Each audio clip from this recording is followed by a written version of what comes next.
Le agradezco a Raúl Feliz, economista, colaborador desde hace mucho tiempo de este espacio. Querido Raúl, un gusto platicar contigo y hacerlo. Solamente daba la referencia de los años que llevas colaborando en este espacio, primero con Denise Merker y afortunadamente con nosotros, porque estamos en una coyuntura delicada para la economía mexicana, tal vez como no la habíamos visto en muchos años. Obviamente el periodo de pandemia, pero eso pues fue una afectación generalizada. Aquí vemos factores y tendencias que afectan particularmente o intensamente a la economía mexicana, y me parece un buen momento para pues no solamente hablar de los indicadores de nuevo de la coyuntura, sino tratar de presentar un panorama general sobre lo que podemos esperar. Se antoja un segundo semestre complicado. Me gustaría saber si piensas que es sumamente complicado o lo ves con un poco más de perspectiva este asunto. Buenas tardes, Enrique. Un placer estar cooperando con tu programa, colaborando. Fíjate, la realidad es que el arranque del sexenio de la doctora Sheinbaum, en términos económicos, podríamos decir que no hay arranque, porque la economía en estos 5 trimestres prácticamente no creció. Hoy se publicaron los datos definitivos ya de cuál fue el resultado del primer trimestre.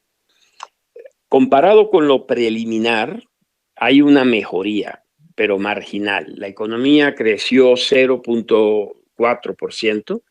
Había sido reportado el crecimiento de 0,1%, pero cuando vemos la variación del primer trimestre respecto al último del año pasado, sigue siendo una variación negativa de menos 0,6%. Dos calificadoras, normalmente cerca de la mitad del año, las calificadoras revisan la situación crediticia del país y ratifican o cambian sus perspectivas o la misma calificación. Primero fue el caso de Standard Poor's, que nos tiene a nosotros todavía como un país triple B. ¿Eso qué quiere decir? Quiere decir que estamos 2 peldaños, si fuera una escalera, arriba del grado de inversión. Y también es muy importante entender esto del grado de inversión, porque normalmente las calificadoras, al darnos esta calificación, están certificando para sus clientes, que son los inversionistas mundiales, globales, si somos un buen crédito o no. Aunque no fuéramos un crédito de grado de inversión, los inversionistas internacionales invertirían en México, solo que exigirían una tasa de interés más alta. Y esto pues dificulta la vida de todo el mundo, desde los ciudadanos que contratan hipotecas, que tienen tarjetas de crédito, pero sobre todo de las empresas que hacen las inversiones, porque el costo del endeudamiento sería mayor. México logró hace ya unos 20 años convertirse en un país grado de inversión, lo cual es muy importante.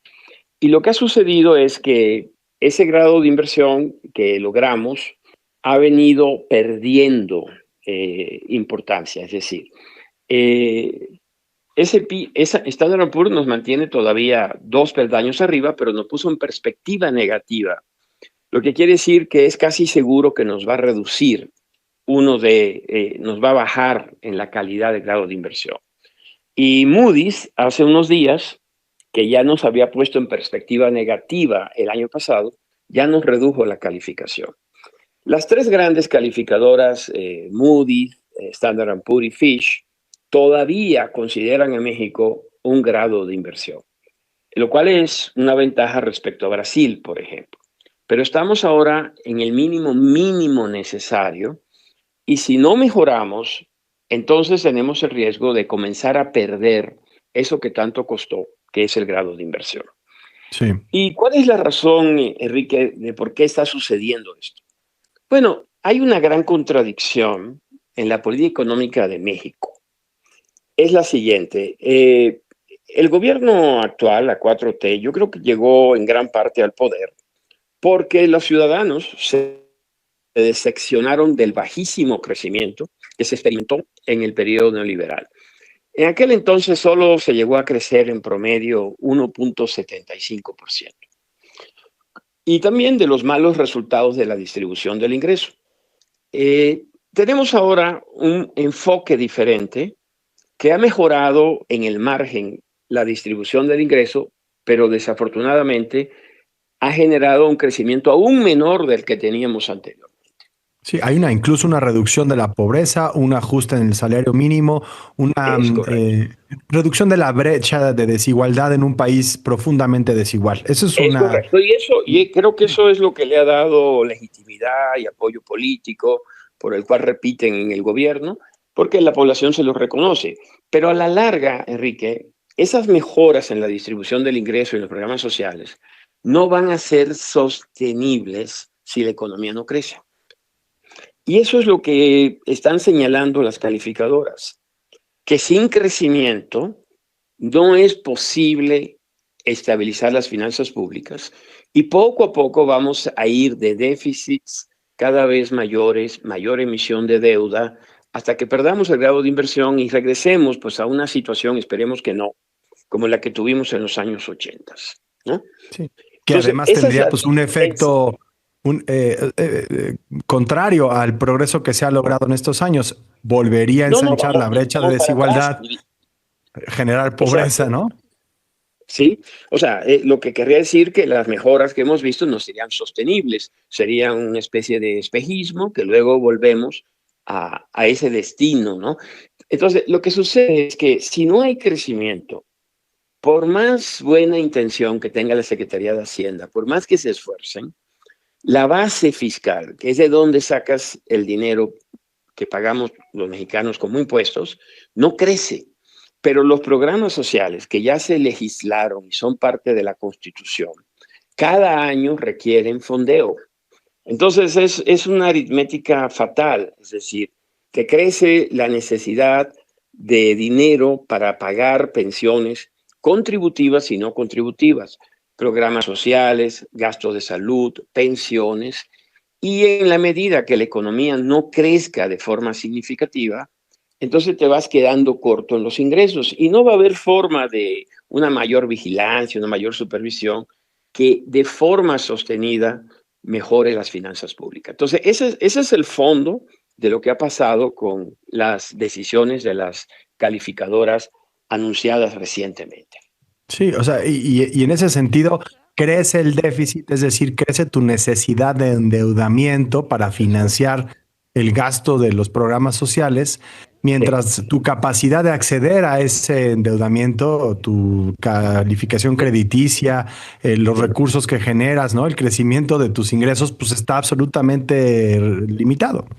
Sí, y peor, Enrique, de alguna forma no se ha deteriorado más la calificación ni la situación de los balances fiscales, Las porque exportaciones. hemos detenido la inversión pública, ¿no?